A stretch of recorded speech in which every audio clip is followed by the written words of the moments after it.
This is Jose Merino, Editor-in-Chief of the Neurology family of journals. The Neurology podcast provides practical information to neurologists and other clinicians to help them provide better care for their patients. Thanks for listening and have a great week. Hi, this is Jeff Ratliff with the Neurology Podcast and Thomas Jefferson University. I'm here with Daniel Weintraub. Dan is a psychiatrist and researcher on the neuropsychiatry of Parkinson's disease and Parkinsonian disorders at the University of Pennsylvania. We've invited Dan to the podcast to discuss an article he co-authored titled Long-Term Dementia Risk in Parkinson's Disease, which was in the journal Neurology and published online on August 7th of 2024. In this paper, Dan and his collaborators looked at data from prospective observational cohorts to determine the risk of dementia development in patients with Parkinson's disease. Dan, thanks for joining us. Thank you, Jeff, for the invitation. To begin, I'd like to hear about the overall take-home point that you think is the real key thing to learn from this study. What do you think our listeners stand to learn about the risk of developing dementia in patients with Parkinson's disease? If I was going to highlight one main overall take-home point, it would be that dementia in Parkinson's disease may occur less commonly overall, or at least later in the disease course than is commonly assumed currently, based on research that have been published to date. So coming into this study, what did we already know about the risk of dementia and Parkinson's disease? And what were you and your collaborators looking to build upon with regards to that knowledge? And can you tell us a little bit also about how you were defining dementia in the cohort of patients you're looking at here? So in terms of what we already know about dementia risk in Parkinson's disease, there's literature going back decades now. And I would say that the most commonly cited numbers from two previous studies that are the most often cited studies was that about 80% of Parkinson's patients develop dementia over a 15 to 20 year disease duration period. Now, the limitations of that and other research include that these studies were quite dated at this point. They were really done decades ago. They had significant methodological limitations in terms of things such as sample size and how dementia was diagnosed and dropout. Some of these issues or limitations from previous research we were able to address with our research.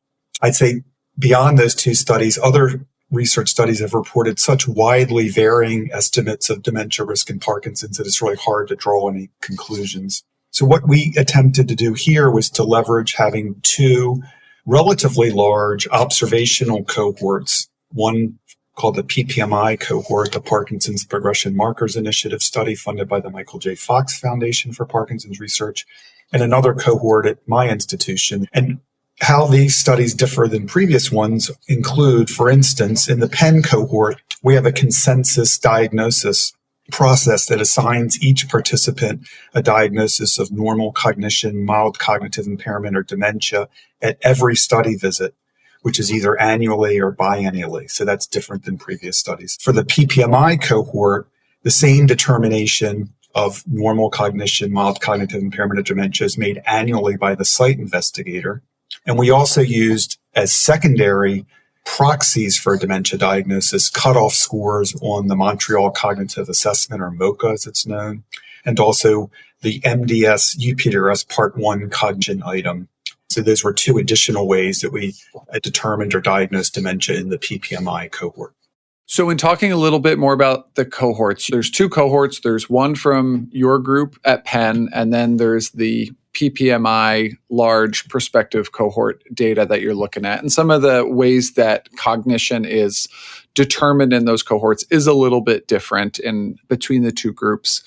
Can you tell us a little bit more about the cohorts with regard to their clinical features? Are the patients in these groups similar to quote unquote run-of-the-mill Parkinson's disease patients that most of our listeners may be following in their own clinics? Yeah, that's always a difficult question to answer because these are research studies. So one can make the case that you recruit particular types of patients into research studies that are maybe higher functioning or more motivated. But yet, at least for the Penn cohort, they are drawn from a clinical practice. So these are patients that are receiving clinical care. But just to go into a little bit more detail, the PPMI cohort is specifically just a research cohort. It's not clinical. And that enrolled patients with a diagnosis of idiopathic Parkinson's disease confirmed by a positive dopamine transporter scan at disease onset before Parkinson's medications have been started. So a biologically confirmed diagnosis of Parkinson's disease from the very beginning of the illness. On the other hand, the PEN cohort is what we would call a convenience sample.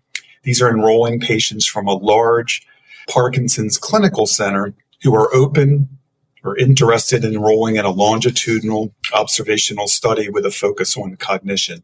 For the PEN cohort, participants could be of any disease duration. They could be newly diagnosed or well-established disease, and they could also be on Parkinson's treatment at the time of study entry. And we addressed all of those differences through statistical adjustments to determine dementia risk. In response to our first question, your study is showing that the risk of dementia development may either be lower or perhaps delayed compared to those prior numbers that you were citing from the older study saying maybe it was about 80% development in about 15 years. And so in this study, getting down to the numbers that you found, what was the sort of rate or speed of developing or meeting those dementia criteria? And maybe the more important question is, why do you think there's a difference? Is it methodological, or is there something different nowadays than maybe when those old studies were being done? So I would say that even within our two cohorts, there was quite a difference. So I don't want to cover that up. So our own results were mixed. So in the PEN cohort, I would say that was more similar to previous research published, but still somewhat different. So we found that it took about 15 years disease duration for 50% of the Parkinson's patients in our cohort to develop a dementia diagnosis, whereas previous research would suggest that happens closer to the 10-year mark. And we didn't hit the 80% dementia risk until well past 20 years disease duration. The more striking differences were for the PPMI cohort, which had dramatically different results, with only about 10% of patients, no matter how we define dementia, but only about 10% of patients being diagnosed with dementia after 10 years of having the disease. Now, why that is can only speculate at this point, particularly for the PPMI cohort. One argument is that the PPMI cohort are super high functioning group of people. They're, again, highly educated, highly motivated, and therefore may have protective factors delay the risk of developing dementia or decrease the risk.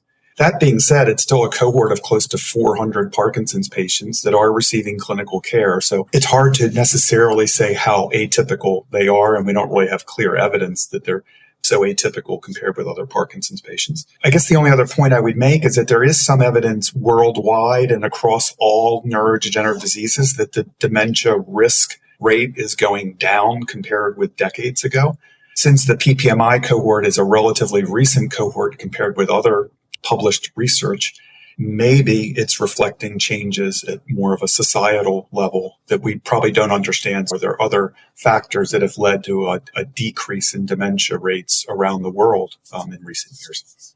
Is it possible that the diagnosis of Parkinson's is moving back? Is the time from diagnosis starting earlier and therefore it takes longer from diagnosis to dementia development? Or are we better, so to speak, at diagnosing Parkinson's, even though the diagnostic criteria may not have changed that much from older studies to current studies? Is that something that we know more about? I would say it's a good question. And two, I don't think we know. We would have to know if the PPMI cohort in particular was being recruited at an earlier stage of the illness than other convenience cohorts, which you were right. If those are people that are, even if they're being newly diagnosed, they've really had the illness for years, then they would be more advanced in their disease already.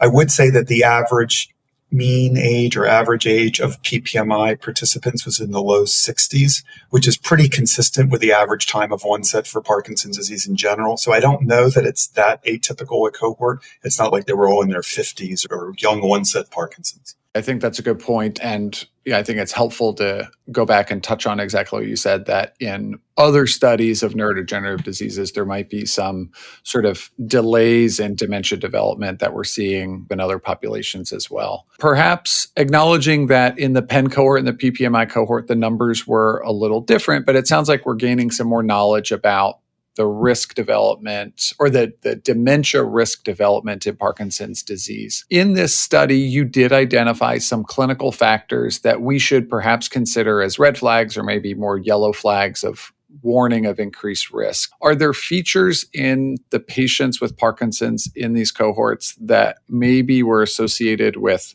a more rapid development of dementia or a higher risk of developing dementia in the time that they've been followed? There were, and we were really only able to examine that in the Penn cohort because the dementia rates were so low in the PPMI cohort that we were not able to subdivide the groups by certain characteristics. It would have been too small a sample size. So we did this within the Penn cohort. The other point I would make was we already had so much data to include in this paper, just looking at dementia risk rates, that we couldn't really include too many variables or additional analyses. It just, the space would not allow it. And I think we're going to cover neurobiology a little bit soon, but even among the clinical and demographic factors, we were very targeted in what we looked at. But what we did identify was that increasing age at disease diagnosis, male sex versus female sex, and lower education level all predicted development of dementia. And that's somewhat comforting, so to speak, because that is consistent with what most previous research had suggested, which shows that our cohort is not so atypical in that regard. And I think the increasing age at diagnosis may reflect a couple of factors in addition to whatever it says about the Parkinson's disease severity.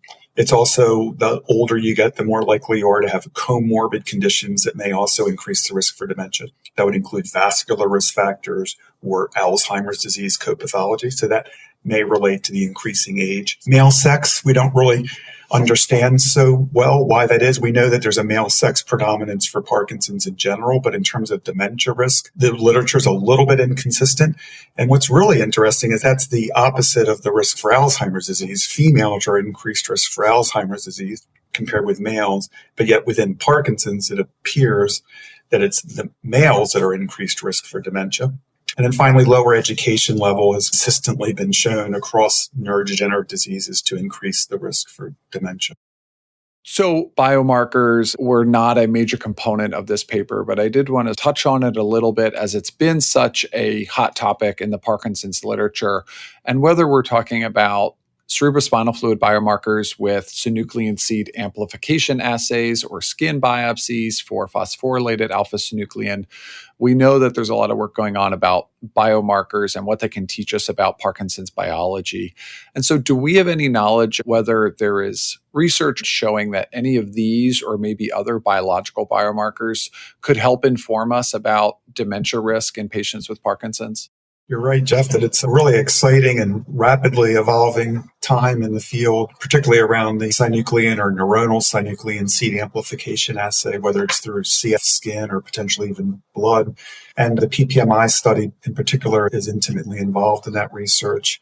Most of the measurements of that synuclein seeding assay at this point in time are qualitative, so you either get a yes or a no response, and that isn't so easy to correlate with cognitive performance because almost all Parkinson's patients are positive, so it doesn't really have any clear significance beyond that. But there are kinetic parameters for this test that are being utilized, and there's some very preliminary research that the kinetic parameters of the synuclein seed amplification assay test may correlate with cognitive performance in Parkinson's disease. So I think additional research will need to be done with that. And it would be good, whether it's through this assay or through one day a PET imaging ligand, some way to measure severity of synuclein burden, because we already have a sense or knowledge from autopsy studies that the severity of Lewy body pathology, synuclein pathology in the brain does correlate with dementia, particularly when it spreads. In addition, of course, there are multiple biological predictors of cognitive decline over time in Parkinson's disease, whether you're talking about patterns of brain atrophy from structural MRI or connectivity from functional MRI studies. Even dopamine transporter scan or dopamine transporter availability has been linked with cognition. Certain genetic markers such as GBA status or ApoE status, other markers of Alzheimer's disease such as A beta 142 from CSF. So we do have a pretty good sense, I'd say, already of demographic, clinical, and even biological predictors of cognitive decline in Parkinson's disease. And I think future research certainly can leverage what we've done and also the wonderful data available, particularly in the PPMI cohort where there's so many biological variables available for analysis.